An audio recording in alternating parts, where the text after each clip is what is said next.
الشیطان اللعین الرجیم بسم اللہ الرحمن الرحیم الحمدللہ رب العالمین والصلاة والسلام والتحیۃ والاکرام علی سیدنا و نبینا و شفیع ذنوبنا و طبیب نفوسنا رحمت للعالمین الذی اسمہ فی السماء بأحمد و فی الارضین بأبی القاسم مصطفی محمد اللہم صلی علی محمد و آل محمد وعلى أهل بيته الطيبين الطاهرين المعصومين المنتخبين المنتجبين لا سيما على بقية الله الأعظم روحي وأرواح العالمين لتراب مقدمه الفداء عجل الله تعالى فرجه الشريف وسهل الله تعالى مخرجه الشريف أما بعد فقد قال الله الحكيم في كتابه المتين بسم الله الرحمن الرحيم من عمل صالحا من ذكر أو أنثى وهو مؤمن فلنحيينه حياة طيبة صدق اللہ العلی العظیم۔ محترم ناظرین اور ویورز، بعرض سلام و ادب آپ کی خدمت میں دوبارہ اخلاق اسلامی کے عنوان سے کچھ معروضات لے کر کے حاضر خدمت ہیں، اور آپ دیکھ رہے ہیں ہدایت ٹی وی۔ سب سے پہلے آپ تمام کی خدمت میں، مومنین اور مومنات کی خدمت میں بالعموم اور بالخصوص اپنے زمانے کے امام حضرت حجت ابن الحسن العسکری علیہ السلام کی بارگاہ میں انوار شعبانیہ کے اس پرمسرت موقع پر ہدیہ تبریک پیش کرتے ہیں، اور آج ہماری گفتگو کا سلسلہ رہے گا اخلاقی اسلامی کے عنوان میں، لیکن جو آج ہم آپ کی خدمت میں پیش کرنے جا رہے ہیں وہ حضرت باب الحوائج ابو الفضل العباس ابن علی علیہ السلام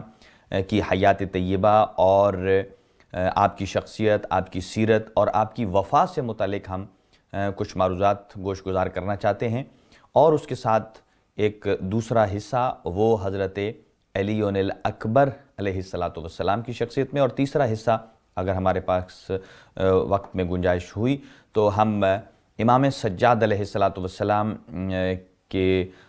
جو صحیفہ سجادی اور صحیفہ کاملہ ہے اس کا ایک مختصر سا انٹروڈکشن آپ کی خدمت میں پیش کریں گے۔ ارشاد خداوندی ہے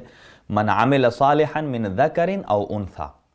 کہ جو شخص نیک عمل انجام دیتا ہے چاہے وہ مرد ہو یا وہ عورت، شرط یہ ہے کہ وہ ہوا مؤمن، وہ صاحب ایمان ہو۔ اللہ پروردگار عالم ضمانت دیتا ہے فَلَنُحْيِيَنَّهُ حَيَاةً طَيِّبَةً، کہ اللہ تعالیٰ کی ذات ضرور بضرور، یہ نون تاکید ثقیلہ ہے، خداوند متعال ضرور بضرور اسے حیات طیبہ عطا کرے گا، پاک اور پاکیزہ حیات عطا کرے گا، ایسی حیات عطا کرے گا کہ ظاہری طور پر اس دنیا سے چلا بھی جاتا ہے لیکن اس کے ذکر کو دوام ہوگا، اس کے ذکر کو بقا ہوگا، لوگوں کی زبانوں پر وہ جاری اور ساری ہوگا۔ اور انہی میں سے ایک باب الحوائج قمر بنی ہاشم ابو الفضل العباس باب المراد افضل الشہداء السقا حامل اللواء سرکار وفا حضرت غازی عباس علیہ السلام کی شخصیت ہے، اور آپ یہاں ہم وفا کا بھی تذکرہ کریں گے چونکہ یہ ایک اہم نفسانی صفات میں سے ایک صفت حسنہ ہے جسے کہا جاتا ہے وفا، اور اس کے مقابل میں ہے جفا۔ حضرت ابو الفضل عباس کی شخصیت میں علماء نے وفا کی 6 اقسام کو بیان کیا ہے، ہر قسم وفا کی بے تمام ہی و کمال ہی حضرت ابو الفضل عباس کی شخصیت میں موجود ہے، اور آپ کی عاجزی اور آپ کی انکساری اور اطاعت امام میں کس قدر آپ منکسر المزاج تھے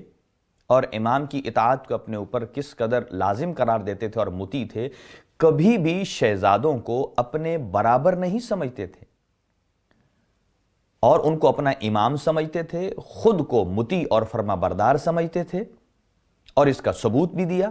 اور ہمیشہ جب بھی شہزادوں کو پکارنا ہوتا جوانان جنت کے سردار کو تو فرماتے تھے یبن رسول اللہ یا سیدی و مولائی کہہ کر خطاب کرتے تھے، اور امام صادق علیہ السلام ارشاد فرماتے ہیں اشہد لک بالتسلیم والتصدیق، امام صادق ارشاد فرماتے ہیں میں آپ کے جذبہ تسلیم اور شان تصدیق کی گواہی دیتا ہوں۔ صادق آل محمد، معصوم، حجت خدا، منصوص من اللہ، امام جن کی تسلیم، جن کی شان تصدیق کی گواہی دیتے ہیں، یقیناً ان کے لیے ایک بہت بڑا امتیاز ہے اور بہت بڑا فضل ہے۔ اور یہاں دو لفظ جو استعمال کی جاتے ہیں حضرت ابو الفضل عباس علیہ السلام سے متعلق، ایک جسے کہا جائے کہ حقیقت پر مبنی گفتگو نہیں ہے، خلاف واقع الفاظ بیان کیے جاتے ہیں کہ حضرت ابو الفضل عباس بڑے شجاع تھے، لیکن امام حسین علیہ السلام کی بعض مواقع میں ان کی رائے کو آپ نے قبول نہیں کیا۔ یہ سراسر غلط ہے۔ یہ خود حضرت ابو الفضل عباس علیہ السلام کی شان، آپ کی شخصیت اور آپ کے مطیع امام ہونے کے عنوان سے بھی ایک آپ کی توہین کے زمرے میں آتی ہے۔ چونکہ دیکھیے، شجاعت اور جری ہونا یہ دو الگ الگ صفتیں ہیں، ایک ہے جری، ایک ہے شجاع۔ حضرت ابو الفضل عباس شجاع تھے، جری نہیں تھے۔ جری کا مطلب کیا ہے؟ یعنی کہ جری اس شخص کو کہتے ہیں کہ جس کی طاقت اس کی خواہشات پر حاوی ہو، جس کی طاقت اس کی خواہشات پر حاوی ہے، جس کی طاقت اس کے ذہن، اس کے شعور اور اس کی عقل پر غالب آ جاتی ہے، وہ جری ہو جاتا ہے۔ پھر وہ اپنے طاقت کے استعمال پر نہیں دیکھتا کہ یہ حق پر ہے، باطل پر ہے، جائز ہے، ناجائز ہے، ایسے کو جری کہا جاتا ہے۔ لیکن شجاع اسے کہتے ہیں کہ جس کی شجاعت اور جس کی طاقت اس کے اپنے قبضے میں ہوتی ہے، اس پر اس کی عقل کا کنٹرول ہے، اس پر اس کی فکر اور شعور کا کنٹرول ہے۔ یعنی جب بھی طاقت کو استعمال کرتا ہے تو استعمال کرنے سے پہلے دیکھتا ہے آیا یہ اطاعت پروردگار میں صرف ہو رہی ہے یا نافرمانی الہی کی طرف جا رہی ہے۔ تو کربلا میں حضرت ابو الفضل عباس جیسی شخصیت نے اپنے جذبات کو، اپنی طاقت کو معصوم علیہ السلام اور امام وقت امام حسین علیہ السلام کے تابع کیا۔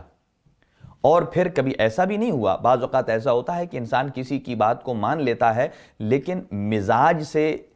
وہ ہم آہنگ نہیں ہوتا، مزاج سے یعنی اس کا دل اس کو ایکسیپٹ نہیں کرتا اور نفس میں تنگی محسوس کرتا ہے، اعتراض بھی نہیں کرتا۔ لیکن ابو الفضل عباس ایسے تابع تھے امامت کے کہ انہوں نے امامت کے فیصلے کو ہمیشہ اپنے سے مقدم رکھا اور اپنے نفس میں نہ کبھی تنگی محسوس کی ہے اور نہ کبھی عدم رضایت کا اظہار یا اس کی طرف جانے کی کوشش کی ہے۔ آپ یہاں سے اندازہ لگا لیے آپ کی طاقت کا کہ جو خیام امام حسین علیہ السلام نے لگائے تھے اور فرات کے کنارے، اور جب حکم ملا کہ یہاں سے ہٹا لیا جائے، اگر ساری دنیا کے جتنے طاقتور ترین ہیں وہ آ جاتے اور ابو الفضل عباس کے مقابل میں اور کہتے کہ ہٹا دیا جائے خیام کو، تو کس میں جرأت تھی کہ وہ ہٹا سکے؟ مگر ابو الفضل عباس نے خود امام کی اطاعت کرتے ہوئے، صبر کا مظاہرہ کرتے ہوئے، رضائے امام میں راضی ہوتے ہوئے اپنے ہاتھوں سے انہیں ہٹایا۔ تو یہاں امام صادق علیہ السلام ارشاد فرماتے ہیں کان عمنا العباس ابن علی نافذ البصیرہ صلب الایمان، کہ امام جعفر صادق علیہ السلام ارشاد فرماتے ہیں حضرت ابو الفضل عباس کی جو شخصیت ہے، آپ کتنے برجستہ اور کتنے فہیم اور کتنے علیم تھے کہ آپ نفوذ بصیرت رکھتے تھے، کہ آپ اتنے بابصیرت تھے کہ آپ کی بصارت اور بصیرت نافذ العمل ہے اور صلابت ایمان کی دولت سے مالا مال تھے۔ یعنی آپ ایمان میں ایک چٹان کی مانند تھے، علم اور عرفان میں بہت مقام رکھتے تھے۔ آغا مامقانی فرماتے ہیں قد کان من فقہاء اولاد الائمہ وکان عدلا ثقتا تقیا نقیا، کہ حضرت ابو الفضل عباس اولاد ائمہ اطہار علیہ السلام میں فقیہ کا درجہ رکھتے تھے، اور وہ عادل تھے، ثقہ تھے، تقی تھے، صاحب تقوی تھے، نقی تھے، پاکیزہ کردار تھے۔ حضرت ابو الفضل عباس، اور پھر آپ نے کمال ایمان کو اپنے والد امیر المؤمنین سے کسب کیا، وفا کو اپنی والدہ سے کسب کیا، علم اور فقہ میں آپ مقام رکھتے تھے، سقایت، شجاعت، علمبرداری، یہ تمام ایسی چیزیں ہیں کہ جن کو علماء نے بیان کیا ہے کہ اپنے والد بزرگوار امیر المؤمنین علی ابن ابی طالب علیہ السلام سے کسب کیا ہے۔ البتہ جب حضرت ابو الفضل عباس اور خوبصورتی کا عالم یہ تھا، حسن کا اور جمال کا عالم یہ تھا کہ جب آپ اور حضرت علی اکبر علیہ السلام مدینے میں گلیوں میں نکلتے تھے تو لوگ دو رویا قطار بنا کر کھڑے ہو جاتے تھے۔ جب آپ گزرتے تھے تو کہتے تھے ہاشا للہ ما ھذا بشر ان ھذا الا ملک کریم۔ یہ آیت کی تلاوت کرتے تھے۔ یہ وہ آیت ہے کہ حضرت یوسف علیہ السلام کے لیے کہ جب زنان مصر نے کہا تھا، آپ کی حسن و جمال کو دیکھ کر تعجب کیا تھا، تو مدینہ کے لوگ حضرت عباس اور حضرت علی اکبر علیہ السلام کے حسن و جمال کو دیکھ کر یہ جملہ کہا کرتے تھے۔ اور پھر ایک فضل اور شرف حضرت ابو الفضل عباس کا قمریت، کہ آپ قمر بنی ہاشم ہیں۔ جس گھر کے سارے قمر ہوں اس میں قمر بنی ہاشم کا امتیاز حضرت ابو الفضل عباس کا ہے۔ اور یہاں موجود ہے حضرت عباس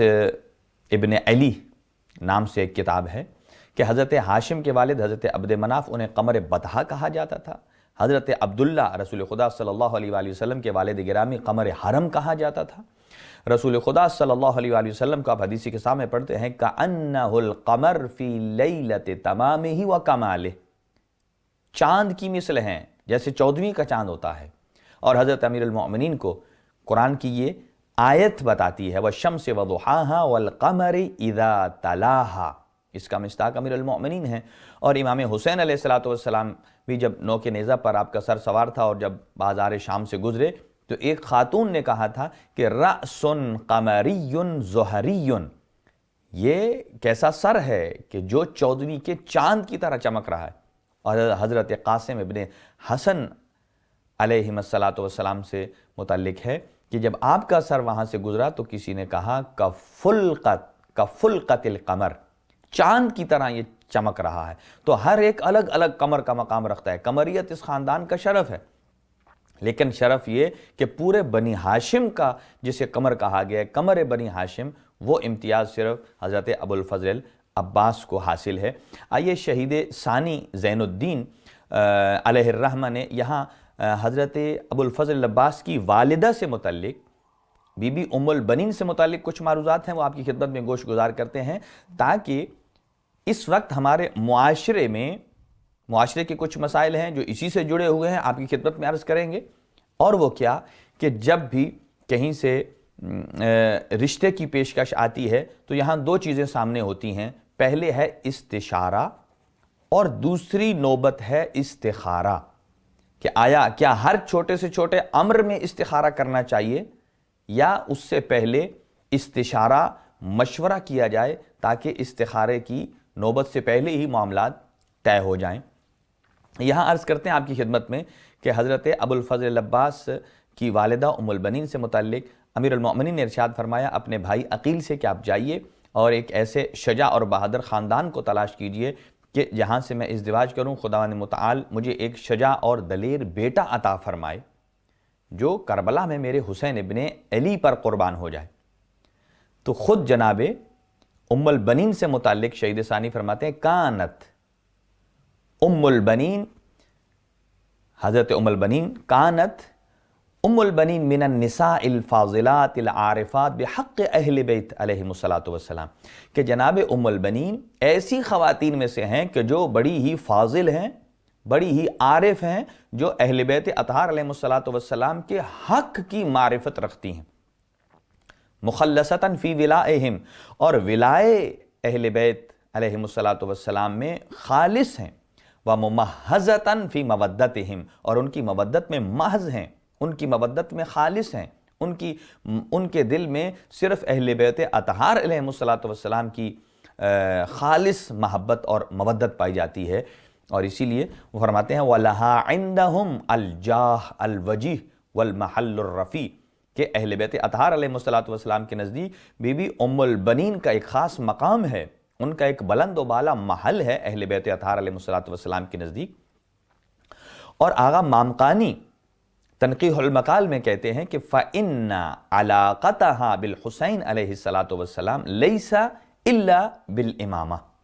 کہ جناب ام البنین کا جو تعلق امام حسین علیہ السلام سے تھا وہ صرف اور صرف بخاطر امامت تھا. یہ بے جا نہ ہوگا. ایک عالم دین کا بہت خوبصورت جملہ ہے، انہوں نے لکھا کہ جناب ام البنین کون ہیں کہ جنہوں نے ہر زمانے میں اپنے زمانے کے امام کی امامت اور ولایت کی حمایت بھی کی ہے اور اپنے زمانے کے امام کی امامت اور ولایت کا دفاع بھی کیا ہے، اپنے وجود کے ساتھ بھی، اپنی اولاد کے ساتھ بھی، اور اپنے تمام شرعی فریضے کے ساتھ بھی حفاظت کی ہے ہر زمانے کی. امیر المؤمنین کے ساتھ رہیں آپ،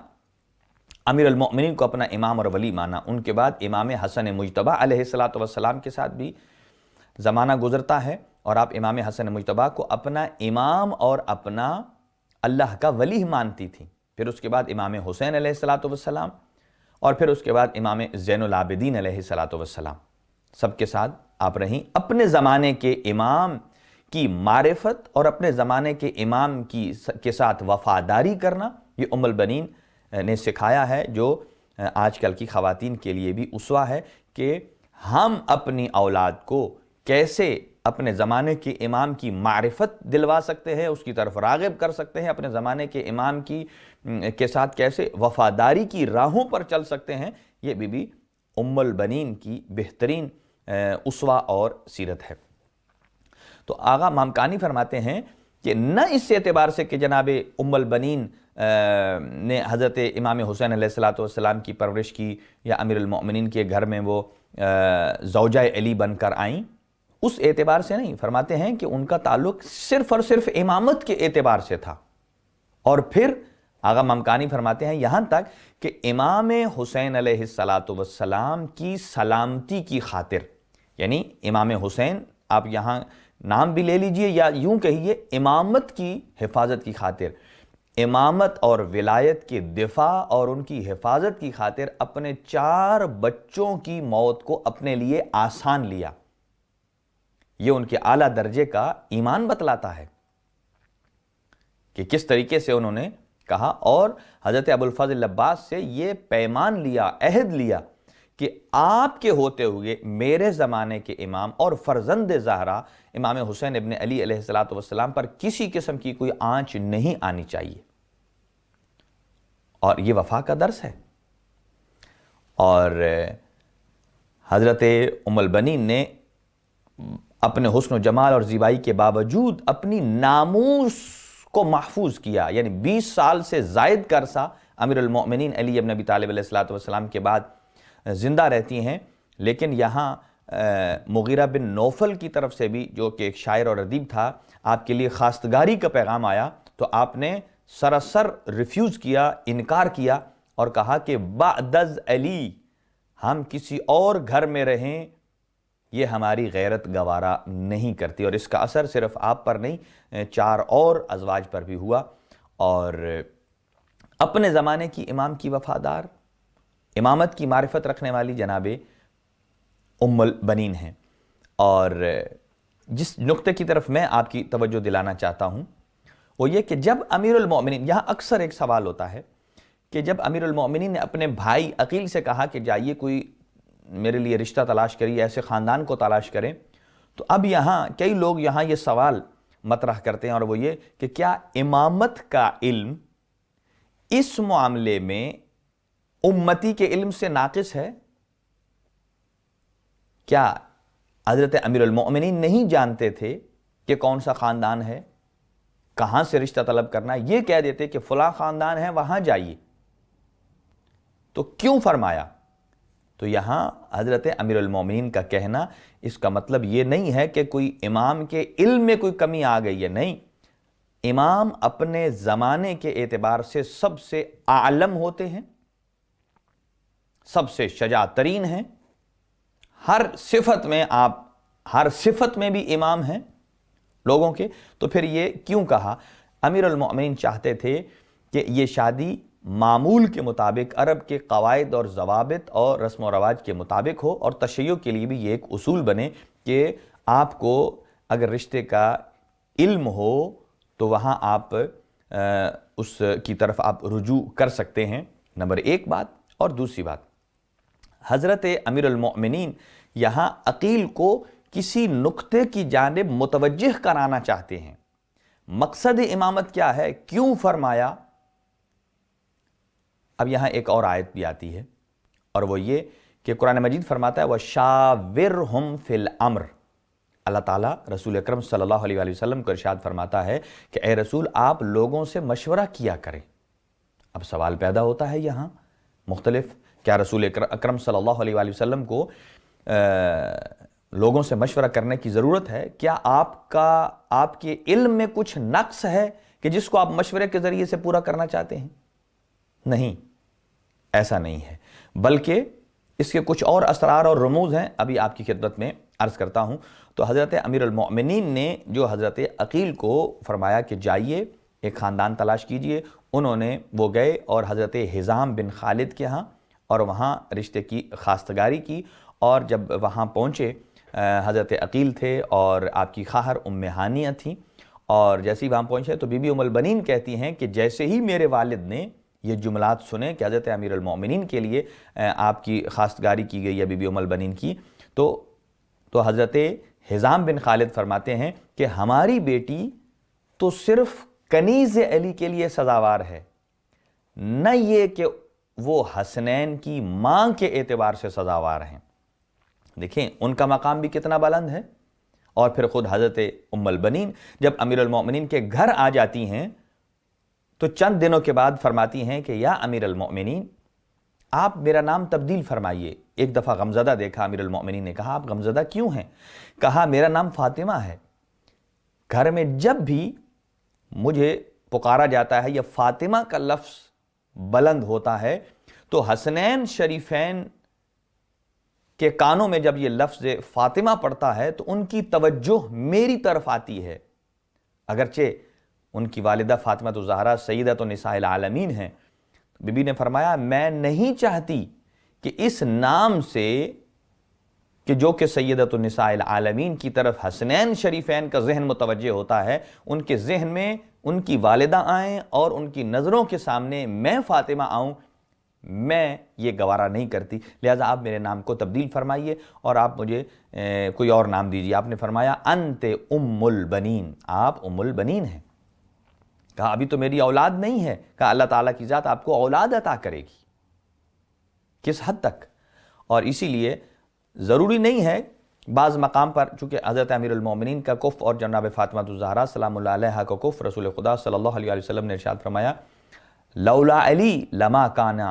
کان لفاطمہ کفوا، کہ اگر علی نہ ہوتے تو فاطمہ کے لیے کف نہ ہوتا۔ لیکن بعض خواتین اپنی لیاقت اور صفات کے اعتبار سے کچھ خصوصیات رکھتی ہیں، جیسا کہ قرآن مجید فرماتا ہے وَالْبَلَدُ الطَّيِّبُ يَخْرُجْ نَبَاتُهُ بِإِذْنِ رَبِّهِ، کہ پاکیزہ سرزمین ہی پاکیزہ فصل دیتی ہے اپنے پروردگار کے اذن سے، یعنی جو جتنا پاکیزہ ہے اتنی پاکیزہ فصل۔ کیا مطلب؟ یعنی جس کا کردار پاکیزہ ہے،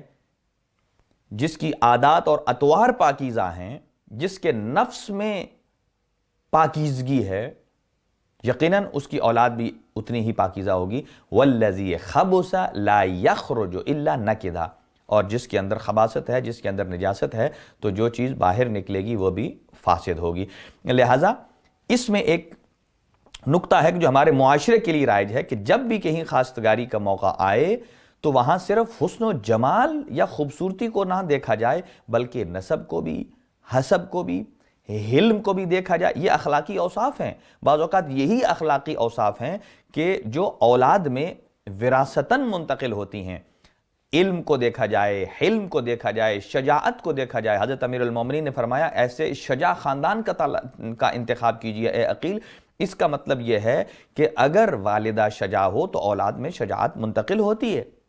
یعنی یہ موروثی ہے، وراثتاً منتقل ہوتی ہے۔ وفا دیکھنی چاہیے، فداکاری، ایثار، یہ سب باکمال صفات ہیں۔ اور جب رشتہ آ جائے اچھے رشتے کو رد نہیں کرنا چاہیے۔ البتہ تحقیق اور تفحص جو ہے اس کا ٹائم لینا چاہیے. جیسا کہ مرحوم خوئی علیہ الرحمہ ان کی زندگی کی بھی 3 خواہشات تھیں کہ پہلا یہ کہ اللہ تعالیٰ کی ذات انہیں علم کے بلند مقام پر پہنچائے. نمبر 2، اللہ تعالیٰ کی ذات ان کی دعا یہ تھی کہ خداوند متعال ایسی زوجہ نیک اور صالح مجھے عطا فرمائے جو میرے علم میں میری مددگار اور معاون ثابت ہو. لہٰذا سنا جاتا ہے اور علماء بیان کرتے ہیں کہ آپ گھر میں میاں بیوی علمی معاملات پر بحث کیا کرتے تھے. اور تیسری خواہش ان کی تھی خداوند عالم مجھے شہادت کی موت نصیب فرمائے، اور وہ بھی اللہ تعالیٰ کی ذات نے ان کی خواہش کو پورا کیا. لہٰذا خانوادہ اگر باکمال ہوتا ہے تو یقیناً اس کے اثرات ہیں. اور جب انسان رشتہ ازدواج سے منسلک ہو رہا ہوتا ہے تو یہاں 2 اور چیزیں بھی یاد رکھیے، وہ اپنے بچوں کی والدہ کا انتخاب کر رہا ہوتا ہے نمبر 1، اور دوسرا آئندہ آنے والی نسل کی ابتدا رکھ رہا ہوتا ہے. لہٰذا یہ انتہائی اہم پہلو ہے اور اس پر سوچنے کی ضرورت ہے. جیسا کہ علامہ ہلی ہیں، 9 سال کی عمر میں مجتہد بن گئے. اب یہ والدین دونوں ان کے مقام اجتہاد پر فائز تھے. اب دیکھ لیجئے کہ سید رضی اور جنہوں نے نہج البلاغہ کو جمع کیا ہے، امیر المومنین کے کلام کو، اور سید مرتضیٰ علم الہدا، دونوں بھائی ہیں. لیکن جب کسی عورت نے آ کر ان کی والدہ کو آ کر یہ ہدیہ تبریک پیش کیا اور کہا کہ آپ کو مبارک ہو کہ آپ کے دونوں بیٹے علم کے بلند مقام پر پہنچے ہیں، تو انہوں نے کہا یہ مبارکباد جو میرے بیٹوں کی دے رہی ہو یہ ان کی نہیں بلکہ مجھے دو، میرے عمل کی مبارکباد دو. انہوں نے کہا وہ کیسے؟ کہا میرے بیٹے جو آج علم کی بلند چوٹی پر پہنچے ہیں، بلند مقام پر پہنچے ہیں، اس میں مجھ ماں کا بھی کردار ہے. اور وہ کیا ہے؟ کہا جب بھی میں نے اپنے بچوں کو دودھ پلایا ہے تو میں نے باوضو ہو کر دودھ پلایا ہے. اس طہارت کا اثر یہ ہے کہ اب میرے بچے دونوں علم کے اس بلند مقام پر پہنچے ہیں کہ ایک نے امیر المؤمنین کے کلام کو جمع کیا اور دوسرا اپنے زمانے کے اعتبار سے بڑے عالم تھے، بڑے علم اور فضل کے مقام پر فائز تھے. لہٰذا ایسے معاملات میں دونوں چیزیں، ایک ہے مشاورت یعنی استشارہ، اور پھر آتا ہے استخارہ. اب یہاں مشاورت صحت مند نتیجے تک پہنچا دیتی ہے انسان کو. البتہ انسان کے لیے ضروری ہے کہ کچھ ایسے احباب سے، کچھ ایسے افراد سے کہ جو مہذب ہوں، جو اس بات پر گہری نگاہ رکھتے ہوں اور بڑے ہی متین ہوں، صاحب رائے ہوں اور اس کے ساتھ ساتھ باکردار بھی ہوں، تو صلاح اور فلاح کے دروازے کھل جاتے ہیں اگر مشاورت صحیح ہو اور مشیر اچھا مل جائے اور استخارے کی ضرورت پیش نہ آئے. لہذا اللہ فرماتا ہے شاورہم فی الامر. تو مشورے سے انسان کے سربستہ راز کھل جاتے ہیں، انسان وہاں تک پہنچ جاتا ہے. اور شریعت مقدسہ اسلام نے استشارہ کو استخارہ پر مقدم قرار دیا ہے. اللہ تعالیٰ سے طلب خیر کرنے سے پہلے اپنے مخلص دوستوں سے مشورہ کریں، شاید استخارے کی نوبت نہ آئے. یہاں اب سوال یہ ہے کہ اللہ تعالیٰ نے فرمایا شاورہم فی الامر، اے میرے حبیب آپ لوگوں سے مشورہ کیجئے. اب یہاں 2 باتیں ظاہر ہوتی ہیں. پہلی تو بات یہ، کیا رسول اکرم صلی اللہ علیہ وآلہ وسلم علم کی بنیاد پر اصحاب یا دیگر افراد ان کے علم کے محتاج تھے؟ قطعاً نہیں. یقیناً آپ سید الانبیاء ہیں، آپ کسی کے علم کے محتاج نہیں ہیں، آپ مدینۃ العلم ہیں، آپ کا علم لدنی ہے، اللہ کی طرف سے آپ کو علم عطا ہوا ہے، آپ کسی کے علم کے محتاج نہیں ہیں. یاد رہے کہ مثال کیوں دے رہا ہوں کہ امیر المؤمنین نے اپنے بھائی سے کہا کہ جائیے تلاش کیجئے ایک مشورہ یا ایک رائے. کس لیے؟ تاکہ عقیل کی ایک خاص نقطے کی طرف توجہ دلانا چاہتے تھے. تو رسول خدا صلی اللہ علیہ وآلہ وسلم کو جو کہا مشورہ ان سے لیا کیجئے لوگوں سے، اس کا مطلب یہ نہیں کہ رسول خدا ان کے علم کے محتاج ہیں، قطعاً نہیں. اور نہ ہی رسول خدا صلی اللہ علیہ وآلہ وسلم اپنے مالک، اپنے خالق خداوند متعال خدا لم یزل ولا یزال سے اتصال میں کسی دوسرے کی رائے کو پسند کرتے نہیں، لیکن اس کے باوجود مشورے کا حکم ہے. اس کا مطلب کیا ہے؟ یعنی اجتماعی زندگی میں مشاورت کی اہمیت پر زور دیا جا رہا ہے. البتہ جب عقد کا معاملہ آتا ہے تو یہاں یہ بات کہنا مناسب سمجھوں گا، اور وہ یہ کہ غیبت کے جو مستثنیات ہیں، یعنی جہاں غیبت کی جا سکتی ہے، جائز ہے، اس کے 6-7 جو موارد ہیں ان میں سے ایک مورد یہ ہے کہ اگر کوئی شخص کہیں نسبت کرنا چاہتا ہے نکاح یا عقد کے لیے، تو اگر کوئی شخص کسی آدمی سے، قریبی آدمی سے مشورہ طلب کرتا ہے، اس شخص کو چاہیے کہ یہاں عین حقیقت کے مطابق مشورہ دے، اور اس موقع پر غیبت کرنا جائز ہے، یعنی حقیقی انہیں پکچر بتائی جائے کہ اصل معاملہ کیا ہے، تاکہ وہ بعد میں اس بڑی مشکل سے بچ جائیں، دھوکے سے بچ جائیں، پریشانی سے بچ جائیں۔ لہٰذا مشورہ اچھا ہونا چاہیے، دیندار ہو، مہذب ہو، نہ یہ کہ وہ اپنے بغض کو بھی شامل کر کے ذرا تھوڑا بڑھا چڑھا کر بیان کرے، یہ غلط بیانی ہے۔ حقیقت پر مبنی چیز کو بیان کیا جائے، صداقت پر مبنی چیز کو بیان کیا جائے۔ ہاں، یہاں پھر ایک سوال پیدا ہوتا ہے، شاورہم فی الامر میں بہت سارے لوگ اس کو دلیل بنا لیتے ہیں کہ نہیں کہ خلافت اور امامت کا مسئلہ بھی ایسا ہے کہ جہاں مشورہ لینا چاہیے، لہذا اس بنا پر لوگوں نے سقیفے کے جواز کو بھی ثابت کیا ہے کہ اس وجہ سے جائز ہے۔ تو یہ حکم پہلی بات یہ ہے کہ رسول خدا صلی اللہ علیہ وسلم کو تھا، اور دوسرا خلافت اور امامت کا تعلق ہمارے اجتماعی معاملات سے نہیں ہے کہ ہم انہیں فائنلائز کریں، ہم ان کو منتخب کریں یا چنیں،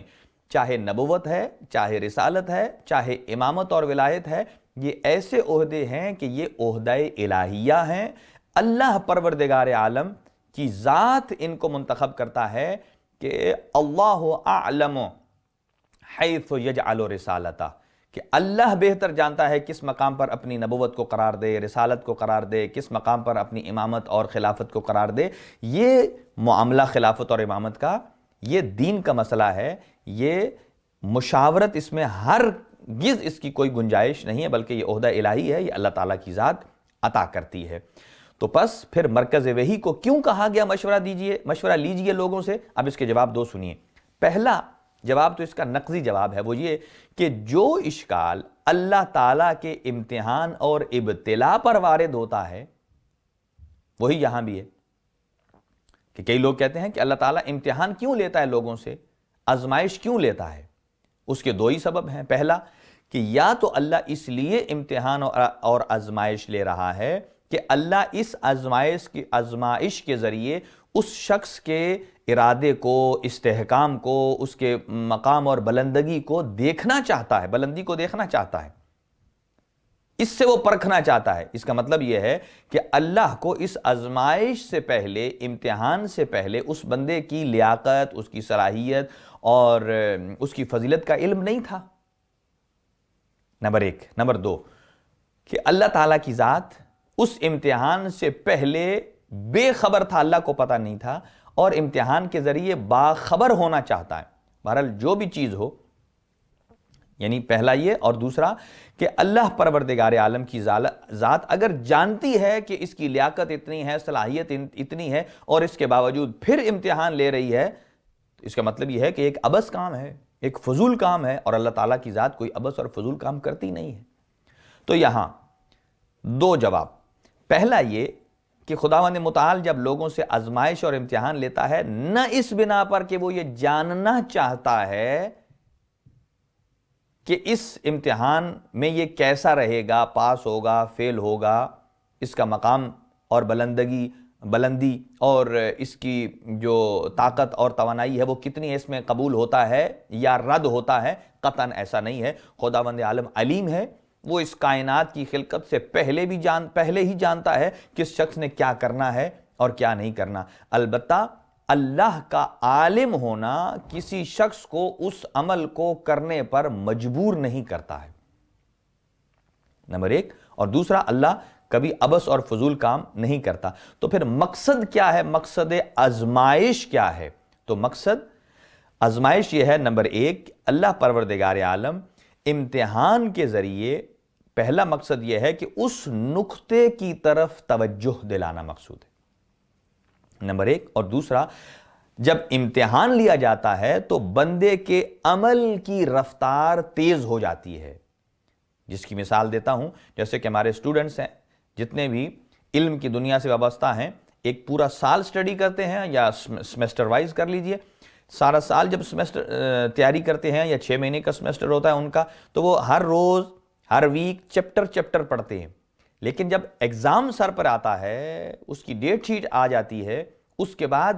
ہو سکتا ہے ایک ہی رات میں پوری کی پوری بک کو وہ ریوائز بھی کر لیتا ہے، اسے یاد کر لیتا ہے۔ تو یہ کیوں ہوا؟ یہ امتحان تھا، امتحان کا پریشر تھا جس نے اس کے اس ریویژن کے عمل کی رفتار کو تیز تر کر دیا ہے۔ تو اللہ پروردگار عالم امتحان اس لیے لیتی ہے تاکہ یہ بندہ راہ تقرب میں اللہ تعالیٰ کی طرف بڑھنے میں اپنے قدم کو جلدی جلدی آگے بڑھائے، نمبر 1۔ اور دوسری بات، مشورہ جو لینے کے لیے اللہ تعالیٰ نے فرمایا وَشَاوِرْهُمْ فِي الْأَمْرِ، اس کا مقصد اس جملے اور اس نقطے کی اہمیت کی طرف توجہ دلانا ہے۔ تو یہاں بھی جو امیر المؤمنین نے حضرت عقیل کو کہا کہ جائیے ایک خاندان کو تلاش کیجئے جو بہادر خاندان ہو، یہاں امیر المؤمنین کے علم میں کوئی نقص واقع نہیں ہوتا کہ امیر المؤمنین کے علم میں نقص تھا اور عقیل کو بھیجا، نہیں، بلکہ یہاں بھی امیر المؤمنین علی ابن ابی طالب علیہ السلام عقیل کو ایک خاص نقطے کی طرف توجہ دلانا چاہتے تھے، ایک بات، اور دوسرا اس عمل میں وہ بھی تھوڑے اپنے عمل کی رفتار کو تیز کریں۔ تو یہی توجہ ہو سکتی ہے کہ اس نقطے کی طرف توجہ دلانا مقصود ہے، ایک۔ نمبر 2، اس مسئلے کی اہمیت اور فضیلت کی طرف توجہ دلاتے ہیں، لیکن اس کا قطعاً مشورے کا یہ مطلب نہیں ہے کہ اللہ تعالیٰ نے رسول خدا صلی اللہ علیہ وسلم کو حکم دیا ہے کہ آپ ان لوگوں سے مشورہ کریے اور ان کے مشورے کو مانیے۔ نہیں، نبی کے لیے اصحاب کے مشورے کو ماننا ضروری نہیں ہے، سنتے ہیں وہ سب کی۔ ایک بات، ایک نقطہ جو علماء بیان کرتے ہیں کہ مشورے کا کیوں کہا گیا کہ لوگ جب کوئی آدمی کسی سے مشورہ طلب کرتا ہے، اس کا مطلب یہ ہے کہ وہ اس کے ذہنی رجحان کو چیک کر رہا ہے کہ وہ کس طرف جاتا ہے، مجھے اس کا ریئیکشن کیسا آتا ہے، آیا وہ اس بات میں میرے ساتھ ہم آہنگ ہے، ایک پیج پر ہے، یا ہم آہنگ نہیں ہے۔ تو امیر المؤمنین عقیل کو یہ مشورہ دے کر یہ بتانا چاہ رہے تھے، ایک تو اس مسئلے کی اہمیت کی طرف اجاگر کرنا ہے، اور دوسرا حضرت عقیل کہ ذہنی رجحان کو دیکھنا چاہتے تھے۔ اور جب یہ بتایا کہ اللہ تعالیٰ کی ذات مجھے ایسا بیٹا عطا کرے جو میرے حسین ابن علی پر اپنی جان کو قربان کر دے، تو ایک مصلحت کہ جناب عقیل نے پلٹ کر، یعنی ان کے نفس کی بلندی کا یہاں سے اندازہ ہوتا ہے کہ انہوں نے پلٹ کر یہ نہیں کہا اے امیر المؤمنین، جس بچے کے مقدر میں شہادت ہے آپ اللہ تعالیٰ سے ایسا مانگ کیوں رہے ہیں، جس کی انجامی شہادت اور قربانی ہے، جس سے اس کی والدہ افسردہ ہوں گی، آپ افسردہ ہوں گے ان کے شہید ہونے پر، ایسا کیوں اللہ تعالیٰ سے مانگ رہے ہیں؟ یہ نہیں کہا حضرت عقیل نے، بلکہ حضرت عقیل نے فوراً بہادر خاندان کی طرف اشارہ کر کے یہ بتا دیا ہے کہ میں حضرت امیر المؤمنین کی امامت کو تسلیم بھی کرتا ہوں، اور جس نقطے کی جانب امیر المؤمنین متوجہ کروانا چاہتے ہیں میں 100% ان کے ساتھ ہم آہنگ بھی ہوں اور ایک پیج پر بھی ہوں۔ دو باتیں، اور تیسری بات، مشورے میں تعلیم امت مراد تھا رسول اکرم صلی اللہ علیہ وسلم سے کہ امت کو تعلیم کریں کہ اچھا کیا ہے، برا کیا ہے، تاکہ جب لوگوں سے مشورہ لیا جاتا ہے تو بہت ساری چیزیں، بہت ساری آراء، بہت سارے نقطے اور بہت سارے پوائنٹس لوگوں کے سامنے آتے ہیں، وہاں سے آپ ان کی ذہنیت کا اندازہ لگا سکتے ہیں کہ یہ آدمی کس لیول پر کھڑا ہے۔ تو تعلیم امت ایک اہم نقطہ تھا، اور یہ نہیں ہے کہ صرف اور صرف تعلیم امت ہی ہو، اس کے علاوہ بھی اور بہت سارے مسائل موجود ہیں۔ اور جب مشورے کی بات ہوئی اس کے بعد شاورہم فی الامر، اب لوگوں سے مشورہ کیجئے۔ اب دوسری آیت میں اللہ تعالیٰ ارشاد فرماتا ہے فَإِذَا عَزَمْتَ فَتَوَكَّلْ عَلَى اللَّهِ، یہ نہیں کہا کہ آپ ان لوگوں کے مشورے کو ضرور مانیے، نہیں، سنیے سب کی، پوچھئے سب سے، ذہنی رجحان سب کا دیکھیے، لیکن فَإِذَا عَزَمْتَ، اے میرے حبیب جب آپ کسی چیز کا عزم کر لیں، عزم آپ نے کرنا، یعنی عزم اور ارادہ رسول اکرم صلی اللہ علیہ وآلہ وسلم کا اپنا ہے۔ اس کا مطلب یہ ہے کہ حرف آخر رسول اکرم صلی اللہ علیہ وآلہ وسلم کا، نہ کہ ان کے مشورے کو ماننا، نہ، آخری عزم وہ اپنے افکار اور اپنے نظریات کی بنا پر ہے۔ فرمایا فَإِذَا عَزَمْتَ فَتَوَكَّلْ عَلَى اللَّهِ، تو پھر آپ اللہ پر توکل کیجئے۔ تو گویا مشورے سے یہ بات سمجھ میں آتی ہے کہ مشیران کار کا ذہنی رجحان چیک کیا جائے، ان کے مسائل، وہ کس زاویے سے مسائل کو دیکھتے ہیں، نمبر 1۔ اور نمبر 2، مسلم بن عقیل جو تھے، یعنی حضرت عقیل کا بیٹا مسلم بن عقیل، جو کہ کربلا کے شہیدوں میں سے سب سے پہلے شہید ہیں، اس بات کا گواہ ہے کہ حضرت عقیل کے ذہنی رجحانات وہی تھے جن کی طرف حضرت امیر المؤمنین انہیں متوجہ کرنا چاہتے تھے۔ یہ اور بات ہے کہ حضرت عقیل امام وقت نہیں تھے، غیب کا علم نہیں رکھتے تھے، آنے والے واقعات سے بخوبی واقف نہیں تھے، لیکن امیر المؤمنین نے جیسے انہیں بتایا، جیسے ہی امیر المؤمنین نے اس عظیم واقع کربلا کی طرف توجہ دلائی، تو وہ بھی اس فکر میں پڑ گئے کہ میری طرف سے بھی ایک ہدیہ بارگاہ احدیت میں جانا چاہیے۔ تو اس کا مطلب یہ ہے کہ ظاہراً یہ والا جو مقصود ہے، یہ مقصود کہ حضرت عقیل کی طرف سے بھی ایک ہدیہ بارگاہ الہی میں جائے، یہ مقصود مشورے کے بغیر حاصل نہیں ہو سکتا تھا۔ اور اس طرح کا مشورہ کرنے سے علم امامت میں کوئی کمی واقع نہیں ہوتی اور کوئی حرج نہیں ہے، بلکہ حضرت عقیل سے گفتگو کے دوران انہیں یہ بھی بتا دیا کہ جو نسلی اثرات ہیں ان کی اہمیت کی طرف اجاگر کیا کہ اگر خاندان بہادر ہو تو اولاد میں وہ بہادری منتقل ہوتی ہے۔ اور یہاں آغا باقر شریف قرشی نے خوبصورت جملہ لکھا ہے جناب ام البنین سے متعلق۔ وہ اپنی کتاب عباس ابن علی میں لکھتے ہیں کہ میں بی بی ام البنین کی فضیلت کے بارے میں وہ یہ لکھتے ہیں کہ تاریخ میں، وہ کہتے ہیں، میں نے نہیں دیکھا کہ کسی عورت نے اپنے شوہر کی پہلی بیوی کی اولاد سے اتنی ٹوٹ کر محبت کی ہو، اتنی بڑھ چڑھ کر محبت کی ہو کہ ان کو اپنی اولاد پر مقدم رکھا ہو، سوائے اس باعظمت بی بی جناب فاطمہ کلابیہ اور حضرت ام البنین کے علاوہ کسی کو میں نے یہ نہیں دیکھا۔ یہ بہت بڑا ایک مقام ہے اور یہی ایک صفت ہے۔ آئیے ہم اس آخری صفت کی طرف آگے بڑھتے ہیں کہ حضرت ابو الفضل العباس میں وفا بے تمام ہی و کمال ہی پائی جاتی تھی، اور آپ اولاد ائمہ اطہار علیہ السلام میں سے فقیہ کے درجے پر فائز تھے۔ اب علماء نے یہاں وفا کی 6 اقسام بیان کی ہیں، میں جلدی انہی کو پڑھ کر بیان کر کے آپ کی خدمت میں اور کلوز کروں گا کہ وفا کے درجات ہیں۔ پہلا درجہ الوفا بکلمۃ الشہادہ، کلمہ شہادت کی وفا۔ وہ کیا ہے؟ جب ہم کہتے ہیں اشہد اللہ الہ الا اللہ وحدہ لا شریک لہ، کہ میں شہادت اور گواہی دیتا ہوں کہ وہ وحدہ لا شریک ہے، اللہ کے علاوہ کوئی معبود نہیں ہے، وہی الہ ہے، اس کا کوئی شریک نہیں ہے، اور اشہد ان محمدا عبدہ ورسولہ، کہ حضرت محمد مصطفیٰ صلی اللہ علیہ وآلہ وسلم اللہ کے عبد اور اللہ کے رسول ہیں، اور پھر اشہد ان امیر المؤمنین، حضرت امیر المؤمنین اور ان کی اولاد میں سے ائمہ 11 ائمہ وہ اللہ کی طرف سے حجت ہیں، نبی خدا صلی اللہ علیہ وآلہ وسلم کے جانشین ہیں، ہم قادتی، وہ ہمارے ائمہ ہیں۔ اس کا وفا کیا ہے؟ اس کی وفا یہ ہے کہ انسان اللہ کا مطیع بھی رہے، اس کے نبی کا فرما بردار بھی رہے، اور زمانے کے امام کا بھی مطیع اور فرما بردار رہے، پہلی قسم۔ دوسری الوفا بالعبادات المفروضۃ والمندوبہ، کہ انسان وفا کرے عبادات، واجب عبادات اور مستحب عبادات، یعنی ان کے ساتھ وفا کیا ہے کہ انسان اپنی واجبات کو بھی ادا کرے اور مستحبات کو بھی ادا کرے، ان کے ساتھ بھی وفا یہ ہے۔ اور یہاں ہم دیکھ سکتے ہیں کہ کس حد تک ہم واجبات پر عمل پیرا ہوتے ہیں، کس حد تک ہم مستحبات پر عمل کرتے ہیں۔ جس حد تک ہم اگر 100% عمل کر رہے ہیں تو ہماری عبادات کے ساتھ وفا 100% ہے، اور اگر ہم 50% کر رہے ہیں تو ہم 50% با وفا ہیں، اور جو 50% ہم نہیں کر رہے اس مورد میں ہم بے وفا نکلیں گے۔ لہٰذا ہمیں اپنی عبادات سے معاملے میں اپنے وفا کو، اس درجے کو امپروو کرنا ہے۔ نمبر 3 الوفا بترک الکبائر والاجتناب عن الصغائر، ایک وفا کی تیسری قسم کیا ہے کہ انسان گناہان کبیرہ کو ترک کرے اور گناہان صغیرہ سے اجتناب کرے۔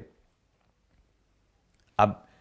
اس کا مطلب یہ نہیں ہے کہ گناہان کبیرہ سے اجتناب کرے، ترک کرے اور گناہان صغیرہ کو کرتا چلا جائے یہ کہہ کر کہ وہ گناہ صغیرہ ہے، لیکن نہیں، علماء اخلاق بیان کرتے ہیں گناہ چاہے کبیرہ ہو یا گناہ صغیرہ ہو،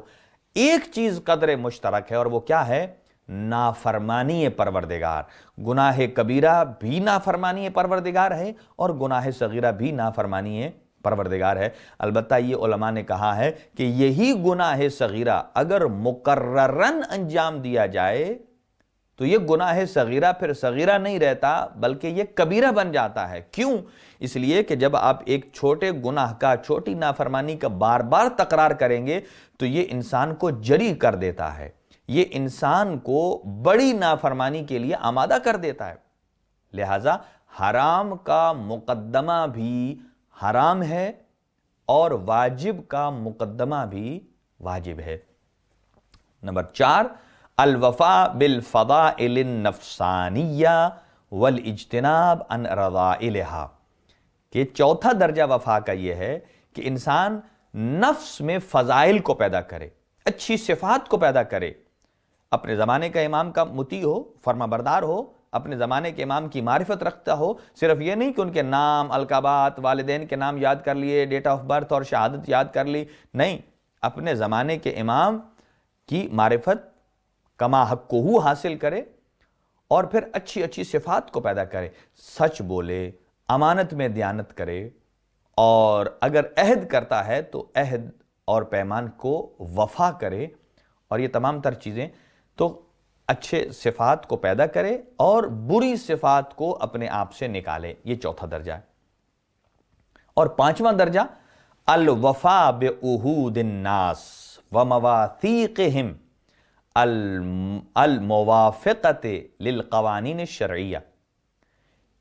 کہ پانچویں قسم وفا کی کیا ہے کہ انسان نے لوگوں کے ساتھ جو عہد کر رکھا ہے، جو پیمان کیا ہے، جو وعدہ کیا ہے، اس وعدے کو پورا کرے، بمواثیقہم، اور لوگوں کے ساتھ جو میثاق کیا ہے، جو پیمان کیا ہے، ان کو پورا کرے۔ اور کون سے عہد اور میثاق؟ جو قوانین شرعیہ کے مطابق ہیں۔ اب ایسا قانون، ایسا کوئی عہد و پیمان کرے کہ جو قوانین شریعت کے مخالف آتا ہے، تو اب نہ یہ کہ اس کو کرے تو وفا ہوگی، قطعاً ایسا نہیں ہے، بلکہ وہ عہد ہی نہیں ہے۔ جیسا کہ رزق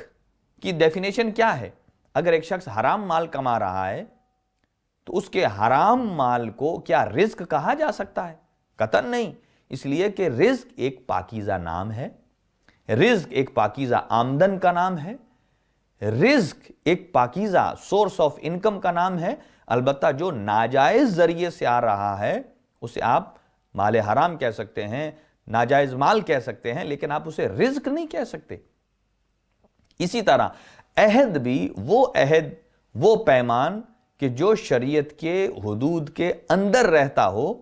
اس کو پورا کرنا یہ وفا ہے۔ اور نمبر 6، التعرّی عن اغطیۃ البشریۃ بالتجرید واستضاءتہ بالانوار الربوبیہ والاستغراق فی بحر التوحید بحیث یغفل عن نفسہ فضلا عن غیرہ۔ چھٹی قسم وفا کی یہ ہے کہ نفس کو مادیت سے اتنا الگ کر دیا جائے کہ بشریت کے پردے ہٹ جائیں، کہ انسان سیر و سلوک کی منزل پر جائے، مادیت کو اپنے سے جدا کر دے، دنیا کو اپنے سے ہٹا دے، اور وہ سیر و سلوک اللہ کی طرف آگے بڑھتا ہے تو بشریت کے پردے ہٹ جاتے ہیں۔ بہت ساری چیزیں انسان ایسی دیکھتا ہے کہ جو عام افراد نہیں دیکھ پاتے۔ انسان ربوبیت کے انوار کی روشنی سے منور ہو جائے، انسان جب مصلی عبادت پر جائے، جب سجدے خدا میں سر رکھتا ہے تو اسے کچھ اور یعنی مقام حاصل ہو جائے، جس کو بہت ساری چیزیں، جسے کہا جائے کہ اس کی کمال کی آنکھ کھل جائے، بصیرت کی آنکھ کھل جائے، معنویت کی، روحانیت کی آنکھ کھل جائے۔ اور نمبر 3، الاستغراق فی بحر التوحید، وہ توحید کے سمندر میں ایسے غرق ہو جائے کہ جب منزل راہ آ جائے تو غیر خود انسان اپنے نفس سے بھی غافل ہو جائے اور نظر کے سامنے صرف اور صرف توحید الہی کا جلوہ ہو، وہی نظر آئے۔ تو وفا کے یہ جتنے تمام درجے ہیں، درجات ہیں، شریعت اسلامی کی تعلیمات کے پیش نظر انہیں مرتب کیا ہے علماء کرام نے، اور انسان جس قدر زیادہ احکامات شرعیہ کا پابند ہوتا ہے اتنا ہی مرضی الہی کے سانچے میں ڈھل جاتا ہے اور اتنا ہی بڑا وفادار بن جاتا ہے۔ اور حضرت ابو الفضل العباس بچپنے میں امیر المؤمنین نے آپ کو فرمایا، بیٹا آپ کہیے قل، آپ کہہ دیجئے واحد، ایک۔ آپ نے جب ایک کہا تو پھر کہا بیٹا کہیے دو۔ ابو الفضل العباس خاموش رہے، پھر کہا بیٹا کہیے دو، خاموش رہے۔ جب 3 مرتبہ کہا تو خاموش رہے، کہا بیٹا آپ کیوں نہیں کہہ رہے دو؟ اب دیکھ لیجئے کمال وفا کیا ہے، استغراق فی بحر التوحید کیسے کہ فرمایا اے میرا بابا، جس زبان سے ایک مرتبہ اپنے خالق، اپنے وحدہ لا شریک کے لیے لفظ واحد نکل آیا ہے، پھر اس زبان سے کبھی دو نہیں نکل سکتا۔ آپ نے ابو الفضل العباس کو اپنے سینے سے لگایا اور اپنی دعائیں دیں۔ بہرحال بہت ساری اور ابھی ہماری کچھ معروضات ہیں جو باقی ہیں، اور حضرت علی الاکبر علیہ السلام کی شخصیت پر بھی ہم گفتگو کرنا چاہتے تھے۔ انشاءاللہ آج وقت نہیں ہے، نیکسٹ ایپیسوڈ میں انشاءاللہ آپ کی خدمت میں کچھ اور معروضات بھی پیش کریں گے کہ جن کے بارے میں خود امام حسین علیہ السلام کی مناجات کے یہ جملے ہیں، اللہم اشہد علی ہؤلاء القوم قد برز الیہم غلام اشبہ الناس خلقا و خلقا و منطقا برسول اللہ، اذا اشتقنا الی نبیک نظرنا الی وجہ، کہ کہا اے اللہ تو گواہ رہنا اس قوم پر کہ میں ایسے نوجوان کو بھیج رہا ہوں کہ جو بولنے میں، منطق میں، جو خلق میں، جو خلق میں رسول اکرم صلی اللہ علیہ وآلہ وسلم کے مشابہ ہے، اور جب ہم رسول خدا صلی اللہ علیہ وسلم کے مشتاق ہوتے ہیں تو ہم آپ کے چہرے کی زیارت کرتے ہیں۔ لہٰذا آج کے نوجوان، دعا ہے خداوند متعال آج کے نوجوان کو حضرت علی اکبر علیہ السلام کی سیرت پر عمل پیرا ہونے کی توفیق عطا فرمائے، اور حضرت ابو الفضل العباس ابن علی علیہ السلام کی وفا سے درس وفا لیتے ہوئے اپنے آپ کو اللہ، اس کے رسول، اہل بیت اطہار علیہ السلام کی اطاعت اور ان کی فرمانبرداری کے ساتھ وفا کرنے کی توفیق عطا فرمائے، اور ہمیں حق اور باطل کی تمیز کرنے والی عقل، شعور، فہم، فراست اور وجدان عطا فرمائے۔ دعا ہے پروردگار عالم امام زمان کے ظہور میں جلد از جلد تعجیل فرمائے، اور اس دنیا کو جو کہ ظلم اور بربریت سے بھر چکی ہے عدل و انصاف سے پر فرمائے۔ وصلی اللہ علی سیدنا محمد وآلہ الطیبین الطاہرین المعصومین۔